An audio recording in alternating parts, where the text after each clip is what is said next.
Too broke to borrow money, huh? No way. Get out of here. When I tried to withdraw $20,000 at the bank counter, a familiar figure emerged from the back. It was my high school classmate, Wilson. He was blatantly arrogant, crossing his arms. Sorry, but the bank can't lend money to self-employed folks like you. Now, go on, get out. When I went to the bank with my daughter Emily to withdraw some money, we ended up waiting for hours, only to be told this. Just as my anger was about to reach its peak, my daughter Emily, standing next to me, whispered in a small voice, "Shall we withdraw the $133 million we have deposited and shut this place down?" Ahaha, your daughter seems to have a sense of humor. And then we proceeded with the withdrawal process in the VIP room. Kevin's face at that moment was shockingly pale. My name is George Johnson, a 60-year-old man who used to run a foundry. Although they've become rare these days, a while ago, small foundries were a common sight in the downtown area. By the way, foundry work involves melting metals like iron and copper and pouring them into molds to create items like kettles, iron pots, vases, and skillets. Even the bells rung on New Year's Eve are a kind of foundry product. Foundry, a craft handed down for generations in America. I inherited the factory that my grandfather and father had run, and have maintained it to this day. Now, I've handed over the factory to a certain company and work there occasionally, while living a relaxed life in a small studio apartment. I live alone now, but that doesn't mean I'm unmarried. Originally, I got married in my 20s and was living a happy life. My wife's name was Susan. She was a woman I met at a mixer that a friend worried about me. A guy who spent his days sweating in a foundry with no chance to meet women had invited me to after high school. Back then, I was overwhelmed with the unfamiliar work at the factory and had no spare time. Susan, too, was just starting her career after graduating from university. We started going out for meals, thinking it would be a break from work. I remember Susan laughing and saying she felt the same way.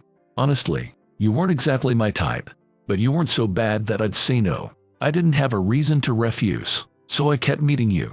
You say that, but you actually like my face, didn't you? Haha, maybe. Who knows? She would always deflect a conversation like that. Was she really into my looks? I still harbor that hope even now. Anyway, fate is a strange thing. Our first date was at a diner. Strangely enough, just a few hours together had me convinced that she was the one I'd spend my future with. I secured a promise for our next date on that very day.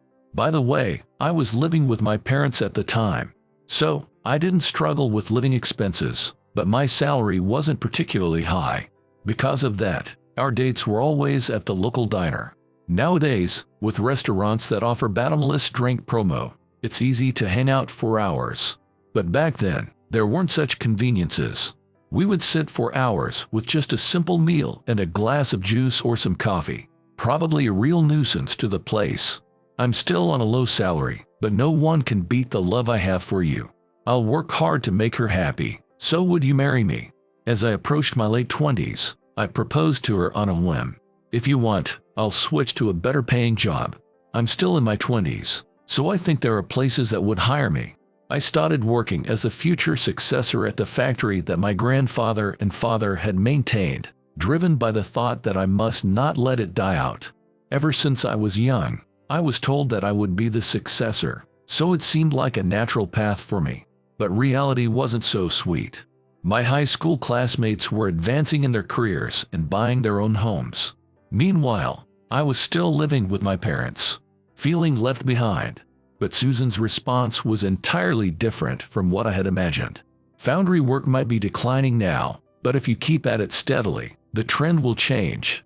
I have a feeling about it. That texture, strength, durability, and the flexibility to be shaped into anything, those qualities aren't common. It's just a misconception that its uses are limited. I think it's much more than that. I do believe it's a traditional industry that should be passed down to future generations. But in the end, foundry work is just that. It's being edged out by the mass production of plastic products. I can't see much of a future in it. At that time, I didn't quite grasp what she was trying to say.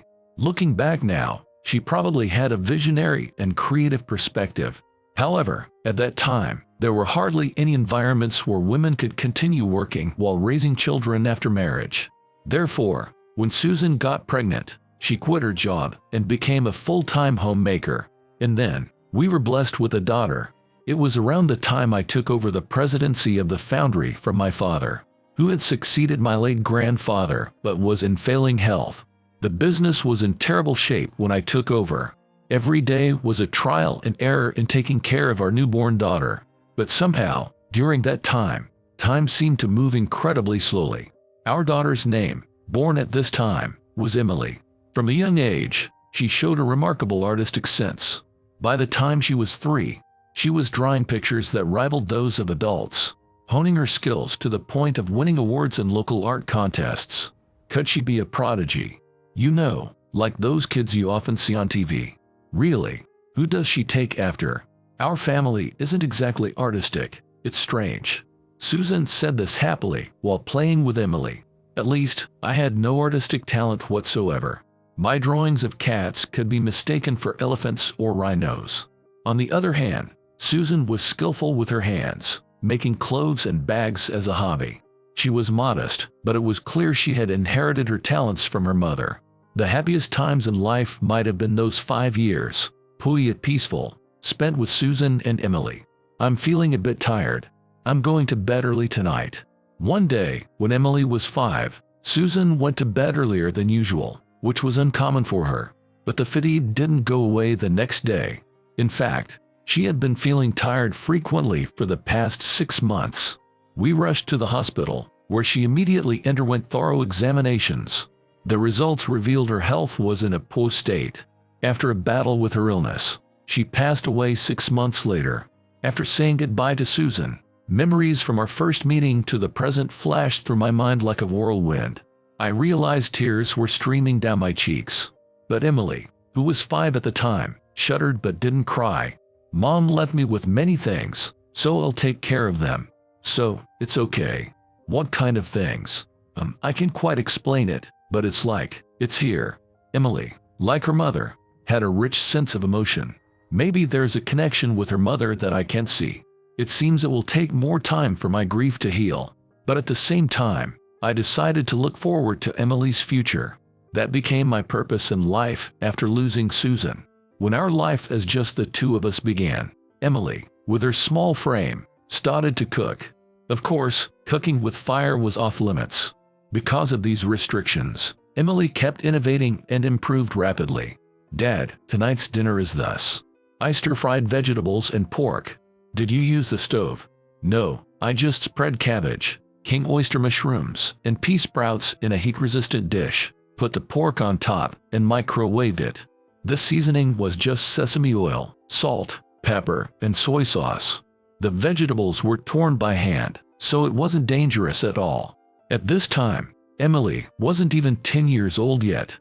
Kids her age were playing without a care about what's for dinner. Yet, Emily seemed to live thinking deeply, concerned about me. She might be doing it unconsciously, but maybe she's trying to protect me. But in reality, it's me who should be protecting her. I'm sorry, Emily. I've been relying too much on convenience store meals. I'll make more of an effort to cook. So, you should go out and play with your friends. It's okay. Mom taught me a lot about cooking. If I don't cook, Mom would be sad. Next time, I'm going to make meat and potatoes in the rice cooker, so buy a pack of pre-cut potatoes and carrots. Emily, even as a baby, always wanted to cook when playing house. Perhaps sensing her innate talent, Susan had taught her some simple cooking techniques before she passed away. They were dishes that could be easily made using a microwave or rice cooker, but she knew more recipes than I had imagined. Maybe it was a secret pact between mother and daughter. I decided to rely on Emily for dinner. However, as a single father, it was tough to work as I had before while raising young Emily. There's a limit to how much I could rely on my elderly parents. Despite my dwindling bank account, I decided to hire more staff.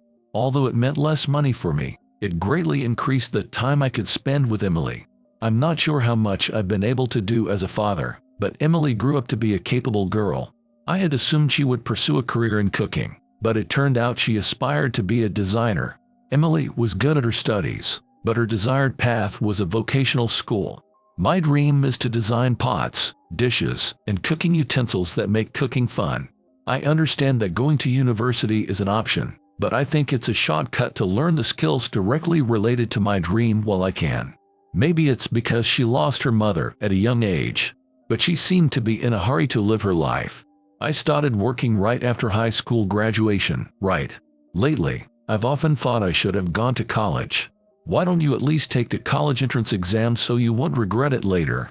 During my school days, I hated studying. I had no desire to learn anything at college. Mostly, I was concerned about our family's financial situation and chose to work immediately after high school graduation. I can't say I never envied my classmates who went to university. That's why I wanted Emily to enjoy campus life like everyone else. That's your bad habit, Dad. You need to believe more in the path you've chosen. Success or failure isn't about whether you have a college degree or a high school diploma. I feel like I can see the path I should take, as if I'm being guided there somehow. I can't really explain it well. Saying this, Emily smiled shyly. I had no reason to hold her back. Being in the art club, she had often won top prizes in student art competitions. Her grades were also excellent, and she was accepted into a vocational school as a full scholarship student. In that sense, she was definitely a dutiful daughter who didn't cause any financial worry. As for my foundry, it was still barely managing, but a significant change occurred around the time she started her vocational school. A French man suddenly came, wanting to learn the art of foundry work. I saw a foundry exhibit in France and was captivated by its beauty. The luster emitted by foundry work is entirely different from French ceramics. It has a subtle shine that blends into everyday life without being overbearing. It's tactile, considering the user, and has an aura that evokes history and tradition. I want to expand the possibilities of this foundry work to France and the world. This passionate speech came from Louis. Louis was an elite Frenchman in his late 20s. After graduating from the economics department of a university, he had worked at a major investment firm. His job involved investing funds raised from investors into companies and projects. He frequently encountered American antiques as part of his investment work and felt a future potential in foundry work, particularly. Unable to stay put, he left his company and contacted me. The reason he chose me was simply because he had seen my foundry featured on a local internet news site. Why not just invest in antiques for investment purposes? Why quit your job to work here? I hate to say it, but being a foundry craftsman isn't profitable at all. That's exactly why I'm here. Many people don't realize the value and potential of foundry work. However, I believe it should be spread worldwide. But I shouldn't make grand statements without being able to do anything myself. So, please teach me the art of foundry, as I'm eager to learn thoroughly. Louis's English, learned at a university in his home country, was far from fluent. Yet, I was moved by his passion and conviction to leave an investment company and work in the US to learn foundry techniques, a commitment I could hardly imagine. So, I decided to take a gamble and accepted Louis, the Frenchman, as an apprentice. I thought he would quickly give up and run back to France. However, Louis was more committed to this path than I had imagined. He worked tirelessly to master the craft, and within a year, he had become quite adept at foundry work. Seeing his progress made me happy, but as a father, I started to worry about something. I noticed that Louis and Emily were often engaged in friendly conversation. In my prejudiced view, Frenchmen were flirtatious womanizers who greeted women with pickup lines. Moreover, Louis was strikingly handsome. I began to fear that Emily's eagerness to return home straight after vocational school was because she was infatuated with Louis. Today, too, they are deeply engrossed in conversation. Could Louis be confessing his feelings? Amidst these circumstances, I spent my days restless and unsettled. I was almost expecting them to announce their marriage at any moment. However, no such happy news came, and 3 years later, Louis returned to his country. He mentioned starting a business using his foundry skills, but the details were unclear. As for Emily, she graduated from her vocational school with excellent grades and started working as a designer at a company that deals with household items. I suspect that Emily might have confessed her feelings to Louis and got turned down. Though I felt sorry for Emily, I couldn't help but feel relieved, assuming this outcome. As a designer, Emily gained some recognition and started being entrusted with significant projects. She often couldn't come home due to overtime, and wanting to focus on her work, she moved out to live alone in the city. It had been a long time since Susan passed away, and while there were talks of remarriage, I still couldn't forget Susan. Nevertheless, the house built during my grandfather's time was too large for living alone. Being over 50 years old, it was old and cold, which made it difficult to live in. So, I decided to sell the house filled with memories and moved into a small studio apartment. Now, I have turned 60. The foundry was no longer in my hands. It's not bad to spend a quiet retirement, but perhaps because I spent so long feeling the heat of melting iron in a dimly lit factory, or maybe because I gave up many things to raise Emily into adulthood, I suddenly felt the urge to venture out into the world. It's a once-in-a-lifetime journey, Dad. It's a wonderful thing. So, I decided to withdraw $20,000 from my bank account. Don't you use online banking? With that, you don't have to go to a crowded bank counter. You can transfer money with just a tap. I'm not savvy with all this internet stuff. I'm from the analog generation, so the bank counter is my only option. I see. Well, I'll come with you then. You might be a man, but you're in your 60s. It's dangerous to walk around the city with cash. This was how Emily and I ended up going out together after a long time. We had coffee at a cafe and then walked to the nearby bank. Due to the upcoming holiday, the bank was extremely crowded. We had no choice but to prepare for a long wait. As we wandered around not knowing where to get a number ticket, a man approached us. "Welcome. How may I assist you today?" A quick glance at the nameplate on his chest revealed the name Wilson. Seeing that name made my heart skip a beat. I have completely forgotten, but the unpleasant feelings from high school came flooding back. Taking a good look at the bank clerk's face, it was indeed him. He was my high school classmate, Michael Wilson. We were in the same class for all 3 years, due to some twist of fate. Unfortunately, we never had a pleasant conversation. He was known for his high pride and would sulk easily if things didn't go his way. Moreover, he was notorious for looking down on his classmates. His attitude towards me was particularly bad, for a very simple reason. The reason for his attitude was simple. I had announced early on that I wouldn't be going to college and would instead take over the family business. With the sorrow of losing Susan and the business of daily work, I never attended any class reunions. So, it had been about 40 years since I last saw Wilson. Initially, Wilson didn't realize that I was his classmate, George Johnson. "We are quite busy at the moment, so it may take some time. We will call you when it's your turn. Please wait on the sofa over there." Then Johnson handed me a number ticket and a tablet. It was for entering basic information in advance to streamline the process. Being a computer novice, I was no good with tablets either. I slowly filled in the necessary details one by one with Emily's guidance.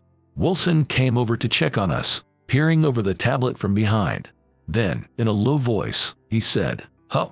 After seeing the name field, he seemed to have recognized me. His attitude changed abruptly from polite to the arrogant Wilson I knew from high school. "So, it's you, George Johnson, from high school. How have you been living without even going to college? And that shabby factory of yours, I heard it went under. Just moments ago, he was all greetings and smiles, but now he crossed his arms with an air of superiority." It was a terrible attitude for a bank clerk. Emily and I exchanged surprised glances. "What are you going to do with $20,000 all of a sudden?" "No, you've got it wrong. I just need to withdraw some money from my account. Aren't you supposed to be at the loan desk instead?" "Sorry to say, but this is a major bank. We only deal with large corporate clients. We can't lend a single dime to small-time self-employed people like you." Wilson hadn't changed at all since high school. Wilson's words lacked any shred of compassion. His high pride and self-centered way of thinking were unchanged. There was no hint of a humanly desire to reminisce about the old days with a long-lost classmate. "And you're a single father, right? Oh, you poor thing. Your daughter must have had a hard time. They say economic disparity directly affects educational disparity. Looks like it's a high school diploma for 2 generations in your family." Wilson's pitying gaze at Emily was tinged with mockery, not sympathy. And for some reason, after receiving our number ticket, we were made to wait for hours. During this time, Wilson kept coming back to whisper about the hardships of being poor, and then returning to his desk, making sure others couldn't hear him. "Dad, don't you think it's taking unusually long to be called? We've been waiting for over 2 hours since we checked in." "Well, it's crowded, so it can't be helped that we have to wait a bit. But it's strange. Customers who came after us have already been called. Maybe they skipped our number." Looking around, it was just as Emily had said. The elderly lady who sat next to us after we arrived had finished her procedures and left in no time. Even a businessman who came later had disappeared. 3 hours of waiting later, our number still hadn't been called. Our number was 45, but the monitor was currently calling number 70. Even considering some shuffling, it was clear something was amiss. Emily, who had been patiently waiting, seemed to become increasingly agitated. "This is definitely strange. I'm going to ask someone at the bank, but the only one at the reception is Wilson." "It's okay, I'll find someone else." As she was looking around, another bank clerk happened to pass by. She ran up to them, showing the number ticket and explaining the situation. The employee looked puzzled as they checked the number in the monitor, then hurried to a computer in the back. It turned out that our number, 45, was somehow marked as cancelled. There was no way we could have been called. When we were finally directed to a counter, the person waiting there was none other than Wilson. It seemed he had cancelled our number himself and was persistently bothering us. "Too broke to borrow money, huh? No way. Get out of here. I keep telling you, that's not it. I just want to withdraw my own money." With people around, I restrained my anger and responded, "You were always a failure since high school. If you had studied properly and gone to college, you wouldn't be in this situation." Just as Wilson was about to continue with a deep breath, "What a poo you guys are," I was about to loudly tell him to stop. Then, Johnson handed me a number ticket and a tablet. Then, in a voice that was not loud but firm and strong, she whispered something. "Shall I withdraw the $133 million we have deposited and shut this place down?" Wilson looked bewildered by Emily's words, clearly not expecting that such a vast sum could be held by the young woman in front of him. He chuckled dismissively and replied, "Ahaha, your daughter seems to have a good sense of humor. Unfortunately, $133 million isn't an amount that one can easily lay their hands on." "Oh, I get it. Maybe you meant $133 instead." Emily, working commendably as a designer, was being ridiculously belittled. I found myself leaning forward involuntarily. "Just stop it," I was about to say when the bank manager hurriedly came down the stairs, his forehead glistening with sweat. He whispered something urgently to Wilson, sounding like, "What are you doing? How could you say such things?" But Wilson remained nonchalant. "These two are trying to forcefully borrow money and saying nonsensical things. At this point, we should sue them for business interference." The branch manager looked stunned. Regaining his senses, he guided us to the VIP room. Wilson, convinced that Emily's claim of $133 million was an utter fabrication, had been smugly circling us. But as we urged them to start the withdrawal process, his face began to change as he realized the gravity of his actions. The head office manager, called in for an emergency, greeted us with the branch manager. They repeatedly begged us to reconsider, pleading, "Please don't go through with this." Wilson's face turned pale as he watched his superiors apologizing earnestly. In fact, Emily had a separate corporate account at this branch, in addition to her personal account. The $133 million was for a project scheduled for next year. Wilson, preoccupied with looking down on others, had failed to learn anything about his customers. He hadn't realized that his bank was conducting significant transactions with Emily and had carelessly made baseless statements. Now, let's reveal how Emily managed to earn such a substantial amount and continue to be a dutiful daughter. After learning the craft of foundry work, Louis returned to France and started his own company. He set up a business selling teapots, kettles, pots, and pans made from foundry work. Louis felt that foundry products, while durable and long-lasting, had a plain appearance that didn't quite fit the modern era. To get people to pick them up, Even the best products needed a certain degree of glamour. Thus, Emily, still a vocational school student, was enlisted to explore colorful and pop designs. After much trial and error, she discovered that Foundry's modest chime pairs well with pastel colors.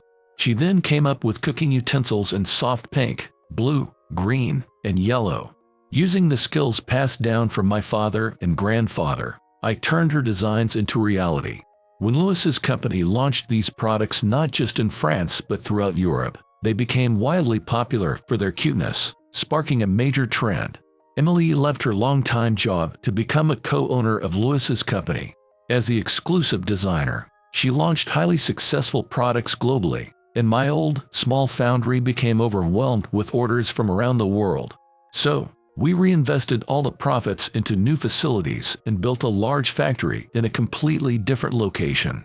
I could have continued as the CEO, but now, as I reach my 60s, with a desire to relax and enjoy life, I transferred the entire business to Lewis's company a year later.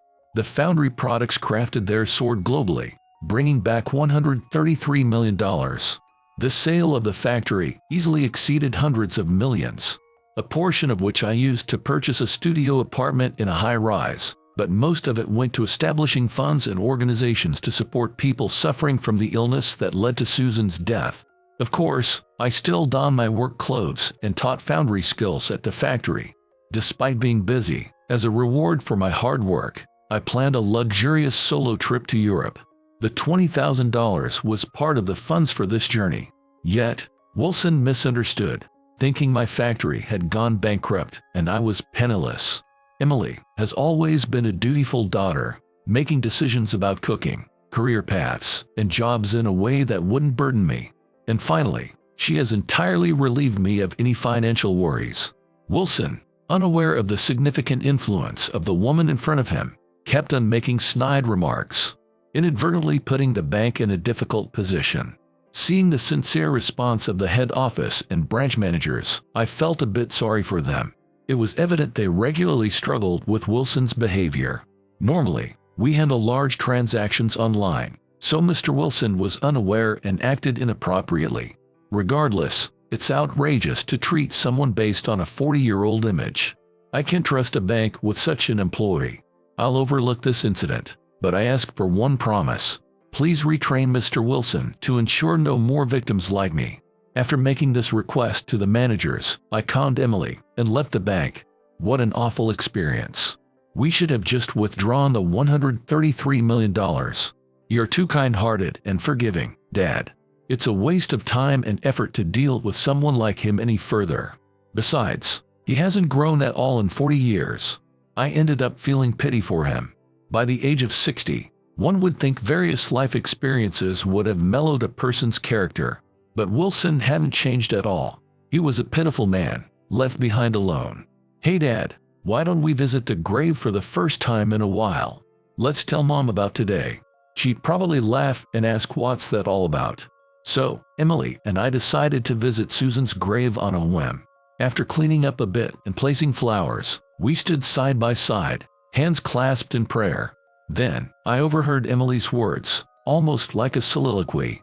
Mom, you always believed in Dad's potential at the foundry, and your vision kept me going after you left us. You were right about Dad's lack of confidence in his work, but things have changed. His foundry work, once overlooked, is now a global sensation known for its charm. Thanks to you, I've pursued my passion for design, inspired by your love for crafting and cooking. Your guidance paved the way for my success. That was when I realized for the first time the words Emily had said back then. Mom left me with many things. She was only 5 years old when she said that. Despite her young age, Emily had interpreted and embodied the words left by her mother in her own way. And what about me? Emily believed in the potential of foundry work and accepted our humble life, yet I failed to bring about change. Perhaps I entrusted the future of foundry work to Emily, who had more foresight and initiative than I did. Sorry, Susan. I didn't understand anything. You left us so much in our short married life. As I prayed, tears rolled down my cheeks. Emily was crying too. Through her sobs, she said, Mom, one more thing to report. I'm getting married next month. What? Really? The person I'm marrying is named Louis, a Frenchman who loves foundry work. Back when Louis worked at my factory, he and Emily were truly just friends. But as they discussed foundry design, they realized they shared similar sensibilities and values, and being together just felt natural. Interestingly, it was Louis who made the first move. The notion of Emily being rejected was never true. Honestly, the idea of her with a handsome Frenchman is a bit worrying. But according to Emily, Louis is obsessed with foundry work, claiming it's his true love. Later, I received a direct report from the head office manager about Wilson. His poor behavior had come to light in several instances, and he was sternly reprimanded by the upper management. However, unable to change due to his pride, he eventually left the bank. The traditional path to success in banking involves working at the head office and then becoming a branch manager. Achieving this path in banking could mean a high salary until retirement. However, it's a highly selective process, based on career history, achievements, and abilities, with usually only one or two from each cohort making it. Most bankers are either assigned to subsidiary companies within the group or use their skills and experience to switch careers. But Wilson's pride and self-centered nature hindered him, making neither path viable, yet the bank couldn't just force him out. They were internally troubled about him potentially staying until 65 due to an extended retirement age. I was secretly thanked for the incident, as it turned out to be a relief for them. Since then, I haven't heard anything about what happened to Wilson. Now, my primary concerns are creating foundry work loved worldwide, getting the charity named after Susan up and running, and seeing the face of my grandchild the next year. I am a simple person, unlike Susan and Emily. That's why I want to continue doing what I can, caring for myself and others in a humble way. My second life is filled with hope,